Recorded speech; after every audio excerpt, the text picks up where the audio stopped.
Me tak tahu nak balik kampung raya ni, tak tahulah gan. You rasa ke men ni comel ke? Apa tak jawab? Bak me baru buat rambut ni. Bak me ke baru 3 bulan lebih gitulah duduk KL. Bak first time balik-balik dengan rambut comel. Apa you rasa nampak lain pun? Comel. Comel. You rasa jujur duk orang apa tak jujur? apa ni?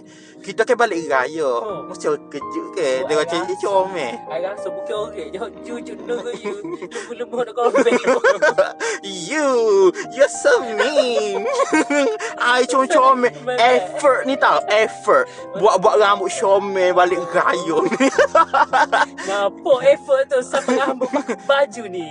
Oh ni bukan, ni style. Style ke apa? Style, kalau Camilo tabur. Okey. Ni tak nak royaknya kita ni color rambut, kita buat rambut tabur atas baju biar orang nampak kita color rambut warna pink. Oh, lah tu. Effort. You tahu? Me buat ni effort semua. Nanti jumpa memo saya dah, jangan lupa tau. Jadi pengejek ke kan? Nejek boleh lah. Nejek pun janji kalau accent semak-semak tu boleh lah nak nejek. Kalau muka penyepak hanying tu Ada hati nak tak nejek. pandai nak nejek aku. Okey lah. Nak bayar tu. Betul.